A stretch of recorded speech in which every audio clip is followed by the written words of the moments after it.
Hello बच्चों, कैसे हो सब? Are you good? या I am also fine, thank you. Shall we start the lecture? Are you ready? Without wasting any time, आपका time ज़ाया नहीं करते हुए, क्योंकि आपका टाइम बेटा बहुत प्रीशियस है. Let's just dive in. तो बेटा स्टार्ट करने से पहले एक क्विक रिकैप कर लेते हैं. अभी तक हमने जो पिछले 2 लेक्चर्स हमारे रहे हैं उसमें हमने क्या पढ़ा वो देख लेते हैं. सबसे पहले हमने लेक्चर फर्स्ट में सेल को देखा, इसकी डेफिनेशन को समझा. उसके बाद हमने दूसरे लेक्चर में सेल के डिस्कवरी को देखा, किसने डिस्कवर किया, प्लस इसमें एक इम्पॉर्टेंट टॉपिक है हमारा सेल थ्योरी, इसको हमने कवर किया, इसको हमने अच्छे से पढ़ा. ओके, तो आज हम क्या पढ़ने वाले हैं बेटा? आज हम पढ़ने वाले हैं सेल के कुछ इम्पॉर्टेंट फीचर्स. ठीक, जिसमें सबसे पहले हम क्या पढ़ेंगे?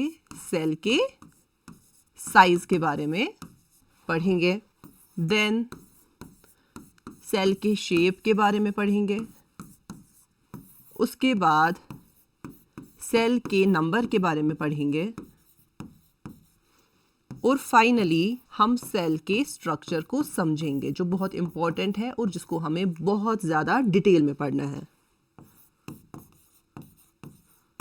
तो अभी इन 3 चीज़ों को हम देख लेते हैं. तो बेटा बात करते हैं सेल साइज की. सेल का साइज कैसा है? सेल कितनी बड़ी है, कितनी छोटी है, या सबसे छोटी सेल कौन सी है, सबसे बड़ी सेल कौन सी है? ये वो चीज़ें हैं जो आपको याद रखनी है बेटा, और जो बहुत इंपॉर्टेंट है. पहले स्टार्ट करते हैं हम स्मॉलेस्ट सेल से. इस दुनिया में सबसे छोटी सेल कौन सी है बेटा? उसको हम कहते हैं माइकोप्लाज्मा, जिसका दूसरा नाम है PPLO. PPLO means प्लूरो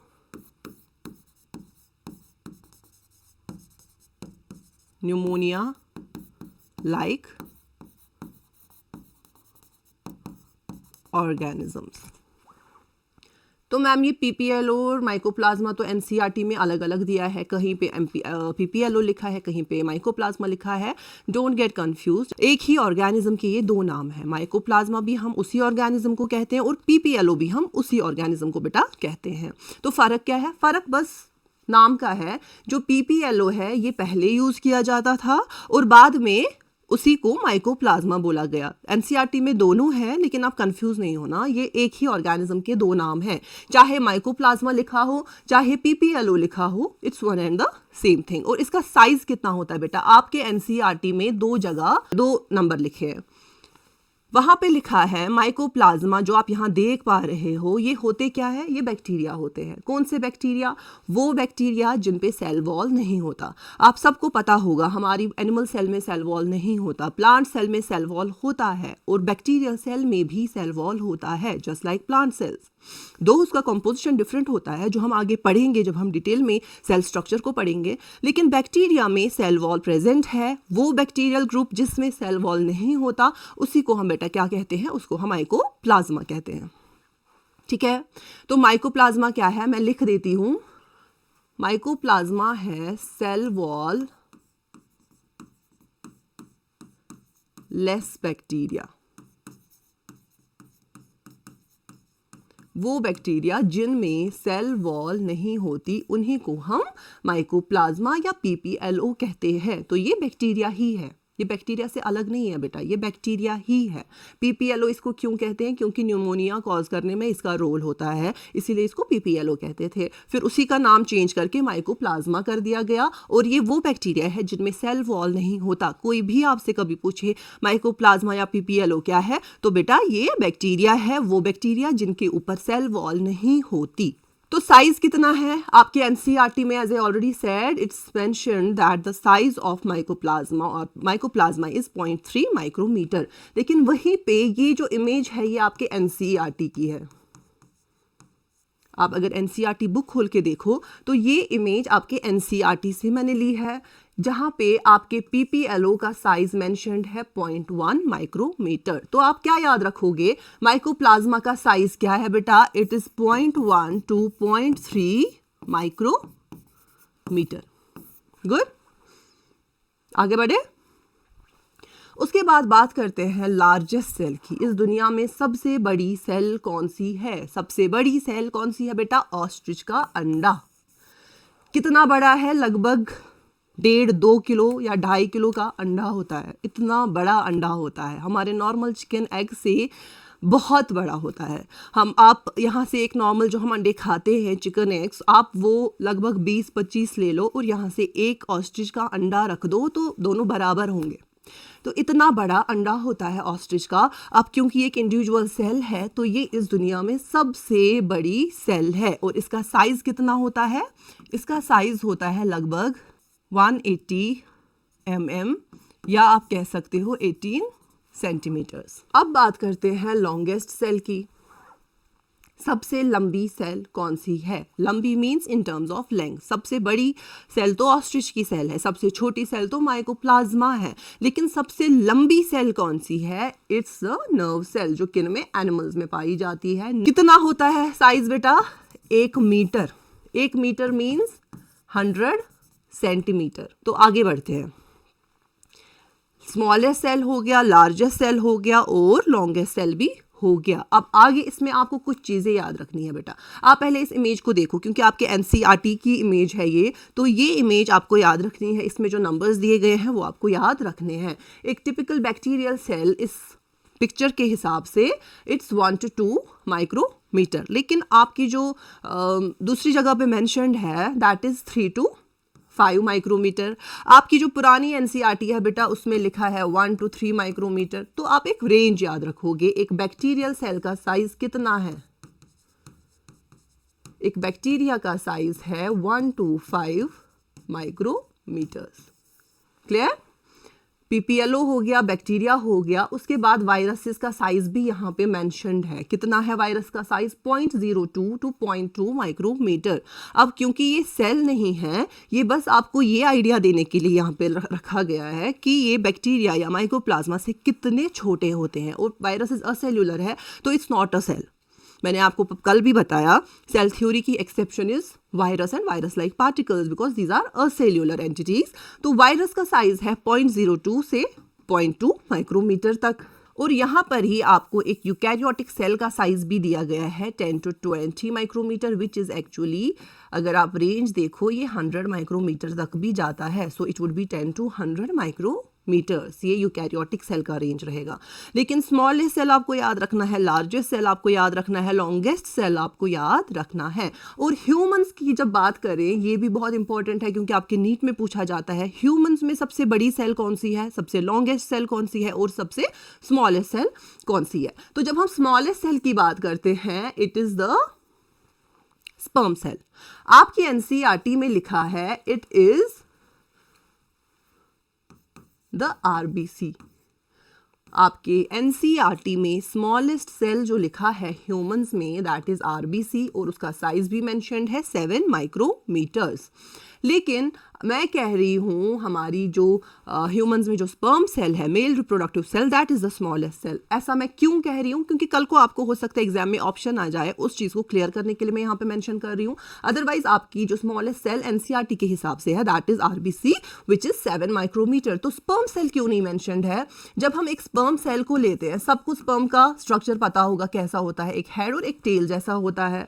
जो स्पर्म का हेड होता है बेटा इट इज 5 माइक्रोमीटर्स, तो आरबीसी से छोटा हुआ, राइट? लेकिन जब हम इसके टेल को भी कंसिडर करेंगे ना तो 10 माइक्रोमीटर से भी बड़ा हो जाता है इसका size. That's the reason NCERT mention करती है, ताकि आप लोग कंफ्यूज ना हो जाओ। वो कहते हैं कि RBC is the smallest cell. लेकिन मे बी कभी कोई पूछे आपके ऑप्शंस में दिया हो स्पर्म का हेड, तो स्पर्म का head is the smallest cell. स्पर्म का हेड छोटा है एज कंपेयर टू आरबीसी। लेकिन अगर हम ओवरऑल एक स्पर्म को देखें that is quite bigger than RBC. तो आप याद तो रखोगे आरबीसी, लेकिन keep in mind that sperm का head is much smaller, it is smaller than RBC, it is just 5 micrometers. Okay, फिर लार्जेस्ट सेल की बात करेंगे तो लार्जेस्ट सेल इज ओवम। क्या है? Ovum, it is the largest cell. Humans में सबसे largest cell is ovum, means female reproductive cell. सबसे छोटी सेल कौन सी है? हेड ऑफ स्पर्म, और यू कैन से RBC। आप यहाँ पे स्मॉल में दोनों चीज़ों को याद रखोगे, और लार्जेस्ट सेल में बस एक ही है, ओवम है। कितना बड़ा है? 120 माइक्रोमीटर्स इसका साइज है। देन लॉन्गेस्ट सेल मैंने पहले ही कहा नर्व सेल है, और ह्यूमंस में भी नर्व सेल सबसे बड़ी है। ओवरऑल भी सबसे बड़ी नहीं, सॉरी, लॉन्गेस्ट। ठीक है बेटा, तो यहाँ देखो size of typical bacteria 3 to 5 micrometer, लेकिन आप क्या याद रखोगे? It is 1 to 5 micrometer. Okay, फिर लार्जेस्ट एनिमल सेल कौन सी है? Egg of ostrich. It is the largest isolated single cell, and then longest animal cell is neuron और nerve fiber. Let's move on to the cell shape now. Cell shape के बारे में आपकी NCERT क्या कहती है? अच्छा, आपसे पहले पूछती हूँ, क्या सेल की शेप सेम होगी? आपको क्या लगता है, सेल सारी सेम होंगी? नहीं, नहीं बेटा, सेल की शेप सेम नहीं होती है। सेल की शेप डिफरेंट है, और वो शेप किस पे डिपेंड करती है? सेल की फंक्शन पे। ओके, तो सेल की शेप की अगर हम बात करें तो बहुत सारी शेप्स है जो सेल्स की होती है। आपकी NCERT में ये सारी शेप्स मेंशन्ड है। सेल कैसी हो सकती है? डिस्क शेप, मीन्स गोल, ओके, डिस्क जैसी। आपकी पॉलीगनल शेप मेंशन्ड है। पॉलीगनल मीन्स जिसके बहुत सारे कोने हो, तो आपकी सेल ऐसी भी हो सकती है, ठीक है, ऐसी हो सकती है।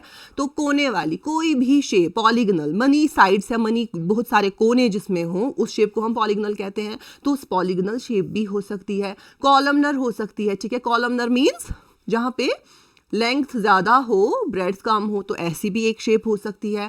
क्यूबॉइड, क्यूबॉइड मीन्स जहाँ पे लेंथ, ब्रेड्स, हाइट सारी सेम हो, तो इस शेप की भी सेल हो सकती है। उसके बाद थ्रेड लाइक मीन्स ऐसे लंबी हो सकती है, या आपकी सेल इरेगुलर भी हो सकती है जिसकी कोई फिक्स ज्योमेट्री, फिक्स शेप ना हो। तो डिफरेंट तरह की शेप्स है जो सेल में पॉसिबल हो सकती है। और ये वाली इमेज देख लो बेटा,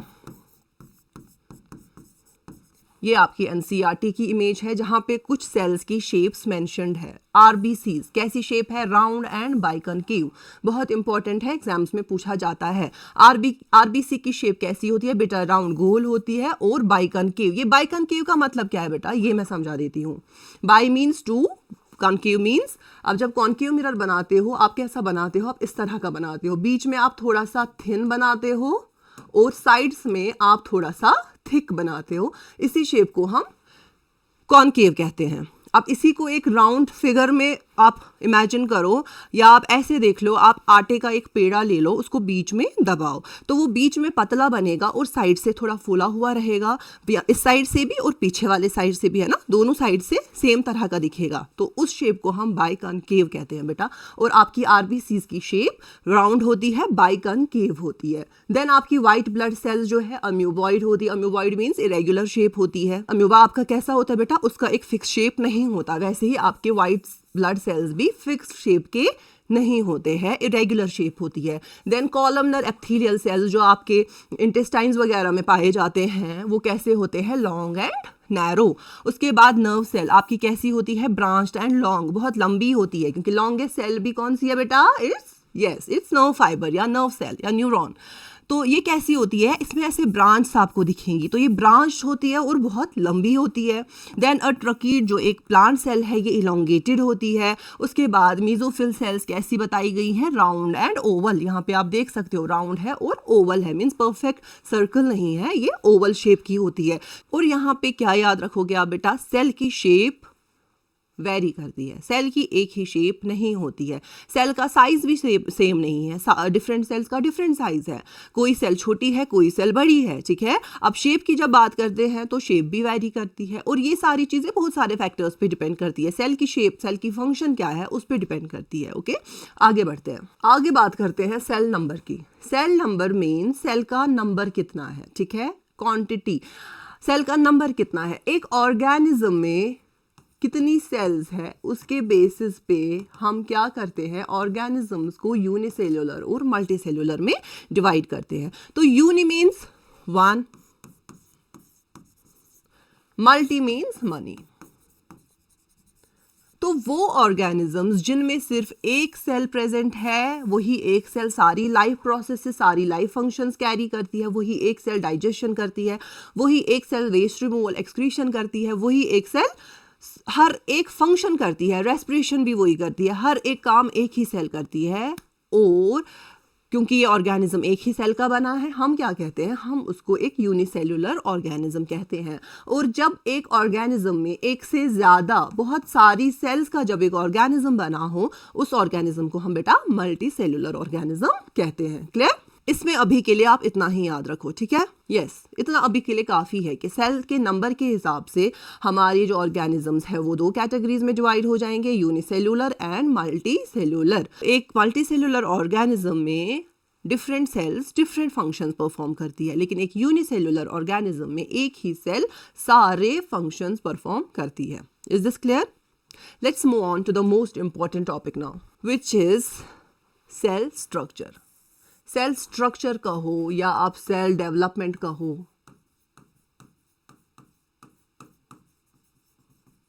या आप सेल ऑर्गेनाइजेशन कहो, तो हमारी सेल्स को हम डिवाइड कर सकते हैं into prokaryotic cell and eukaryotic cell on the basis of development, on the basis of organisation, या आप सिंपल वर्ड्स में कहो on the basis of cell structure. तो हमारी दो तरह की सेल्स है, prokaryotic cell and eukaryotic cell. Prokaryotic क्या होता है बेटा और यूकैरियोटिक क्या होता है, यहाँ पे हम चीज़ों को डिटेल में डिस्कस नहीं करेंगे। प्रोकैरियोटिक यूकैरियोटिक क्या है, इनके फीचर्स क्या है, कैसा स्ट्रक्चर है इन सेल्स का, वो हम नेक्स्ट वीडियो से स्टार्ट करेंगे। यहाँ पे हम एक जनरल एक ओवरव्यू देखेंगे, प्रोकैरियोटिक सेल क्या है और यूकैरियोटिक सेल क्या है। तो प्रोकैरियोटिक सेल की बात करते हैं। प्रो मीन्स बिफोर, कैरियोटिक कहाँ से आया है, किस वर्ड से आया है, कैरी ऑन वर्ड से आया है, जिसका मतलब है न्यूक्लियस। तो प्रोकैरियोटिक सेल वो सेल है जिसमें न्यूक्लियस नहीं है, या आप कहो न्यूक्लियस बनने से पहले वाली सेल जिसमें न्यूक्लियस नहीं है, उसको हम क्या बोलते हैं बेटा, उसको हम प्रोकैरियोटिक सेल कहते हैं। Then eukaryotic, eu means true, karyotic again carry on से आया है मीनिंग न्यूक्लियस। तो वो सेल जिसमें ट्रू न्यूक्लियस प्रेजेंट है उसको हम क्या कहते हैं बेटा, उसको हम यूकैरियोटिक सेल कहते हैं। तो दोनों में डिफरेंस क्या है, आप यहाँ पे इस इमेज पे थोड़ा गौर करो, आपको डिफरेंसेस समझ में आएंगी। सबसे पहले आपको एक प्रोकैरियोटिक सेल जो है ये कैसी नजर आ रही है, ये आपको सिंपल दिख रही है, दिख रही है, सिंपल दिख रही है ना। अब इस सेल को आप देखो, ये कैसी दिख रही है बेटा, ये थोड़ी सी कॉम्प्लेक्स दिख रही है ना, इससे थोड़ी सी एडवांस्ड दिख रही है।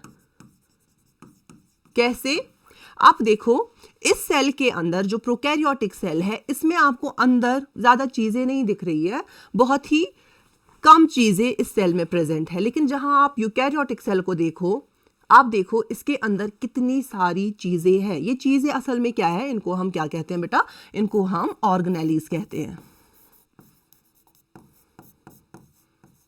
जिस तरह से हमारी बॉडी में डिफरेंट ऑर्गन्स होते हैं जो अपना अपना काम करते हैं, वैसे ही एक सेल के अंदर के ऑर्गन समझो जो डिफरेंट डिफरेंट काम करते हैं। अब क्योंकि ये सेल के अंदर है, बहुत माइन्यूट है, माइक्रोस्कोपिक है, बहुत छोटे हैं, तो इनको हम ऑर्गेनेलीज कहते हैं। ठीक है, टाइनी ऑर्गन्स कहाँ पे पाए जाते हैं, सेल के अंदर। किस सेल के अंदर, यूकैरियोटिक सेल के अंदर। प्रोकैरियोटिक सेल क्या है, एक सिंपल सेल है, इसमें ज़्यादा ऑर्गेनेलीज नहीं है, इसमें कुछ ही 2-4 चीज़ें ही हैं इस सेल के अंदर। लेकिन हमारी जो यूकैरियोटिक सेल है इसमें बहुत सारी डिफरेंट चीज़ें हमको देखने को मिलेंगी। ओके, तो क्या क्या चीज़ें मिलती हैं, सबसे पहले प्रोकैरियोटिक सेल की बात करते हैं। आपको प्रोकैरियोटिक सेल में क्या दिखेगा बेटा, सबसे पहले हमने क्या कहा, हमने कहा ये बिफोर न्यूक्लियस फॉर्मेशन जो सेल थी वही प्रोकैरियोटिक सेल है, मींस इसमें न्यूक्लियस नहीं है। न्यूक्लियस का काम क्या होता है, न्यूक्लियस का काम होता है डीएनए को प्रोटेक्ट करना, डीएनए को अपने अंदर सेफ रखना। तो मैम क्या इसमें न्यूक्लियस नहीं है, तो क्या इसमें जेनेटिक मटेरियल ही नहीं है? नहीं बेटा, जेनेटिक मटेरियल है। कहाँ है वो, किसी न्यूक्लियस के अंदर नहीं है, वो बस साइटोप्लाज्म में पड़ा हुआ है। इसी को हम क्या कहते हैं बेटा, इसी को हम न्यूक्लियोइड कहते हैं। यूकैरियोटिक सेल में हमारा जेनेटिक मटेरियल जो आपको इमेज में शायद नहीं दिखे क्योंकि थिन फाइबर्स होते हैं, ये हमारा क्रोमोसोम है या आप क्रोमैटिन कह सकते हो। तो हमारा क्रोमैटिन या जेनेटिक मटेरियल कहाँ पे होता है, न्यूक्लियस के अंदर होता है। ये आप जो बाहर देख रहे हो, this is the nucleus. Okay, this is the membrane of the nucleus, जिसको न्यूक्लियर मेम्ब्रेन कहते हैं। इसके अंदर एक ऑर्गेनेली होता है न्यूक्लियोलस, ये हमारा क्रोमैटिन है। ओके, और इस पूरे स्ट्रक्चर को हम क्या कहते हैं, न्यूक्लियस। लेकिन प्रोकैरियोटिक सेल में न्यूक्लियस नहीं है, उसका जेनेटिक मटेरियल सिंपली लाई करता है इन द साइटोप्लाज्म। वहां पर हम इसको न्यूक्लियस नहीं कहते, वहां पे हम इसको न्यूक्लियोइड कहते हैं। तो आपसे कोई पूछे व्हाट इज न्यूक्लियोइड, तो आप क्या कहोगे, the genetic material of a prokaryotic cell which lies suspended, freely suspended in the cytoplasm. ठीक है, डन। उसके बाद आपको यहाँ पे क्या मिलेगा, सेल मेम्ब्रेन देखने को मिलेगी, यहाँ पे भी है और यहाँ पे भी है, ये दोनों में है। आउटर कवरिंग है क्योंकि सेल मेम्ब्रेन ही है जो एक सेल को आइडेंटिटी देती है, ठीक है, सेपरेट करती है बाहर वाले एनवायरनमेंट से। तो दिस इज सेल मेम्ब्रेन, ये दोनों में प्रेजेंट है। लेकिन न्यूक्लियोइड सिर्फ प्रोकैरियोटिक सेल में है। यूकैरियोटिक सेल में बेटा क्या है, यूकैरियोटिक सेल में न्यूक्लियस है। देन यहाँ पे आपको एक ही ऑर्गेनेली मिलेगा, वो है राइबोसोम। क्या है, राइबोसोम, जो क्या करता है, प्रोटीन्स बनाता है। हम इन सारे ऑर्गेनेलीज को और इनके फंक्शंस को डिटेल में पढ़ेंगे बेटा, लेकिन अभी एक जनरल ओवरव्यू आप ले रहे हो। ओके, तो यहाँ पे एक ऑर्गेनेली जो मिलती है वो है राइबोसोम। अगर आप याद रखना चाहो कौन सा ribosome, it is 70S। Karyotes में भी राइबोसोम प्रेजेंट है। दो तरह के राइबोसोम होते हैं, एक जो साइटोप्लाज्म में फ्रीली लाई करता है, दूसरा जो एंडोप्लाज्मिक रेटिकुलम के ऊपर लगे होते हैं। ठीक है, तो राइबोसोम्स दोनों में है। यहाँ पर 80S राइबोसोम होते हैं यूकैरियोटिक सेल में, और प्रोकैरियोटिक सेल में it is 70S ribosome. Clear. उसके बाद आपको यहाँ पे साइटोप्लाज्म तो दोनों में मिलेगा। ठीक है, cytoplasm means this fluid plus the organelles except nucleus. तो यहाँ पे साइटोप्लाज्म है, यहाँ पे भी न्यूक्लियस और प्लाज्मा मेम्ब्रेन के बीच में ये सारा साइटोप्लाज्म है, जिसमें ये फ्लूइड रहेगा और बहुत सारे डिफरेंट ऑर्गेनेलीज। तो साइटोप्लाज्म दोनों में है। अब इसमें बहुत सारी ऑर्गेनेलीज है, यहाँ पे बस एक ही ऑर्गेनेली है, that is ribosome, 70S ribosome. ठीक, उसके बाद सेल वॉल। एक बैक्टीरियल सेल में सेल वॉल होती है, आप ऐसे कह सकते हो प्रोकैरियोटिक सेल में सेल वॉल होती है, एक्सेप्ट माइकोप्लाज्मा में सेल वॉल बेटा नहीं होती है। बट जनरल जब हम प्रोकैरियोटिक सेल की बात करेंगे तो प्रोकैरियोटिक सेल में यस सेल वॉल प्रेजेंट होता है। ओके, समझ आ रहा है, कोई कंफ्यूजन तो नहीं हो रही। ओके बेटा, ध्यान दो, साइटोप्लाज्म दोनों में है, प्लाज्मा मेम्ब्रेन दोनों में है। ठीक है, न्यूक्लियोइड सिर्फ प्रोकैरियोटिक सेल में है, यहाँ पे 70S राइबोसोम है, सेल वॉल दोनों में प्रेजेंट है, फ्लैजिलम और पिल्लाई, इसके अलावा फिम्ब्रे, ये कुछ चीजें हैं जो प्रोकैरियोटिक सेल में आपको देखने को मिलेंगी।